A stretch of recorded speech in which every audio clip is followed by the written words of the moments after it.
Hello, and welcome to Fusion Writing, where building character meets creating structure. Well, today is our map day, and this is where we get to explore our topic of the week in greater depth and set you up for your writing practice. So without further ado, take it away, Victoria. Thank you for that introduction. Okay, writers, here we go. So last week we talked about making an offering to your reader. This is encapsulating that opening scene, the opening chapters, however long that takes you to do the setup. Sometimes it's called the kickoff, sometimes it's called the promise. Whatever that is, it's the thing that you offer to your reader that you're going to pay off on over the course of your story. So for today's session, I want to talk about one half of the equation for how you move that reader through the story. This first half is called the milestones and the discoveries. So what are milestones and discoveries? Well, milestones are simply markers that show that your character is progressing through the story. How are you going to do that? Well, you can actually do it two ways. You can show the character meeting milestones, or you can show the plot meeting milestones. So let's say you do it with your character. As Kathleen is speaking with you, when she gets to her set on using the rudder traits to determine changes in your character, I want you to keep this in mind. How can you play on those character traits to show that your character has met a milestone? Let's say, for example, fear is driving them for the first half of the story. Well, a critical milestone could be when they conquer that fear and they then step into their power and their strength. That's a very simple example, but it can be super powerful if you write it well. So think about, how can I show, using my character traits and my character development, how they make changes and meet milestones that progress them through the story. The second way is using discoveries. Well, what's a discovery? It means that they learn something or something is revealed to them.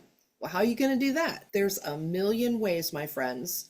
My advice to you is to sit down with that pencil and some of your note cards and start sketching out what kinds of discoveries could be revelations to the reader. Kudos to you, bonus points, if you can make the reader get to the discovery before the characters do. Readers love that because then they feel like they're smarter than the character and they can start rooting for them. It's another way to bring that reader into the story so that they become part of the gang and they have a rooting interest in those characters. So sketch out what your discoveries could be. Maybe it's learning something from the past, right? They've uncovered a piece of backstory, a missing link of information, something that had been withheld up to this point, and then all of a sudden, boom, they make the discovery. Perhaps it could be something in time. They were blinded to something that happened, and another thing happens that allows them to have that revelation because the timeline changes.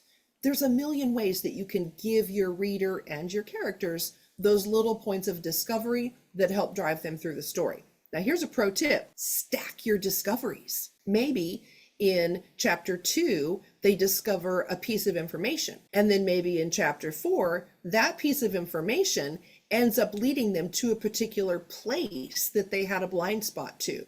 And then maybe in chapter 6, that bit of information that led them to that place makes them ask a critical question that then results in the discovery that breaks open the story. See how you stack those pieces together? That's a great way to work your way through that plotting process so that you can write to those points and it helps break the story down for you. Now, you may end up in edits deciding, you know what? I don't need them to discover that place. I'm going to go straight from the information to them asking the question that breaks things open. That's okay too. You're the writer, you get to decide. But the important thing is start lining those milestones and those discoveries out for yourself in the writing process so that you chart a course through the story, and then you have something to edit and tinker with when you're ready to go back and make it all fit perfectly together. So I'm going to leave you there for today. Think about how can you reveal those little bits of information and then maybe stack them up so that you build that tension through to get to the end of the story. With that, I'm going to throw you over to Kathleen for her section. Okay, thank you so much, Victoria. Oh my goodness, do we ever dovetail today? Well, one of the reasons that we spent so much time last week on the rudder position that steers things is even though your character traits are going to move through your character profile diagram, and your pinnacle trait will come down to wing and rudder, or if the character's dissolving, hopefully it's the villain who's dissolving, a base trait will weaken to an anchor, will weaken to a rudder. But these kinds of turnings of the character profile diagram have a fascinating characteristic that's absolutely true in every story because it's true in every human being. So if we show this happening in our story, it will ring true automatically to your reader because it's true about people. And that is the only change that can happen in movement of a character profile diagram comes out of the rudder. The rudder not only is the only place you can drive your story, it's the only place you can cause anything in your character profile diagram to move. Well, that seems like a contradiction. Didn't I just talk about how a pinnacle trait is going to move to the wing and then to the rudder? What? How does it move from the pinnacle to the wing if the only motion that's possible is from the rudder position? And that is that because every character trait on your character profile diagram is linked almost like an invisible wire connecting to every other. If your character works hard on his rudder trait that he's battling with, great thing to show in the middle of your story. He's struggling with his rudder trait and he gets a hold of it finally. Maybe it was that fear issue that Victoria mentioned and he finally gets his courage. Well, when that trait moves down into the rudder position, it yanks the trait that was in the wing down into the rudder, which in turn yanks the trait that was in the pinnacle into the wing. So it's the movement out of the rudder position that makes all movement on the entire character profile diagram possible. That's why it's so important to understand the rudder position. And the rudder position is also the most powerful because it is in the struggle itself that each and every one of the 28 character traits is distinct from every other one. Each is unique, but unique only in the rudder. When you're talking about victory, whoa, just about every character trait has joy as part of the victory. And absolutely every character trait has chaos as part of the loss. You don't get any power to discriminate again at all. And when you're talking about reactions as well, even interculturally, it differs. From nation to nation, it certainly differs. And from historic to modern to heaven knows when in the future, it will continue to differ. The only thing that is stable in all of it is the struggle in the rudder position. So now this week, we're talking about how do you move a character trait out of the rudder into the anchor. Now, of course, the anchor position is where the character now starts doing the right thing pretty automatically. He's off the starting gun. It was hard. It's hard in the rudder. Okay, we got this going now. You got the momentum going. What gives your character that momentum?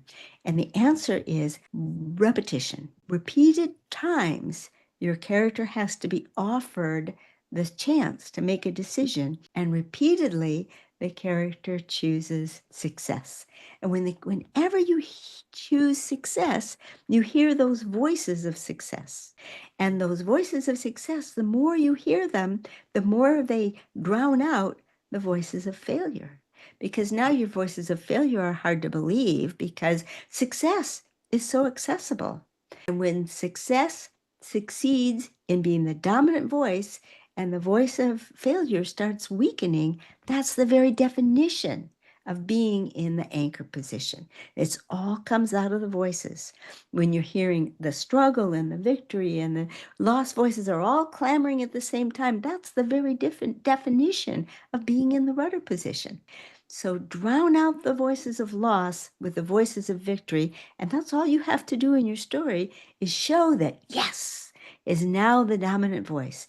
The minute you show your reader the power of that yes, that it's becoming an automatic yes, and the yes is even preceding the doing, now you've got an anchor trait. And with that anchor trait down there, nicely in the starting of the middle of your story, that wing trait comes down into the anchor and that elusive pinnacle into the wing, and you are ready for the second half of your story.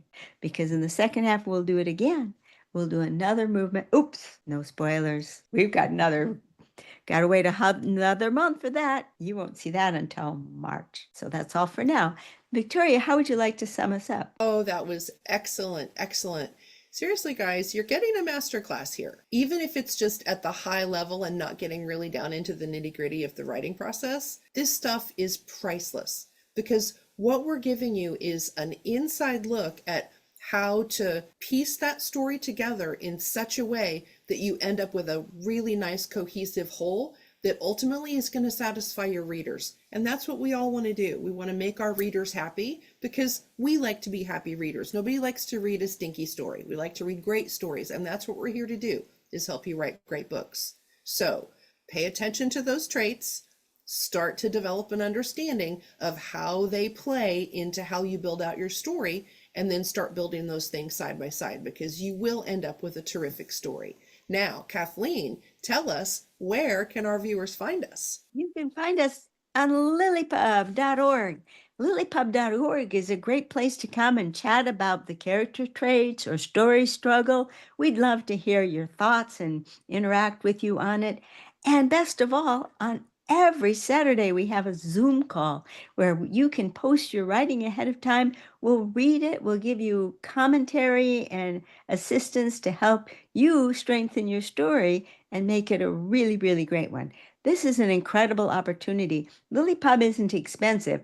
If you can afford a premium coffee a couple of times a month, you can afford LiLLiPub. We're not breaking the bank here. And what a value you will get. Victoria? Come join us. We're waiting for you. The, All right. the princess has already gone to join, so Okay, see you see you next later. week. Bye-bye.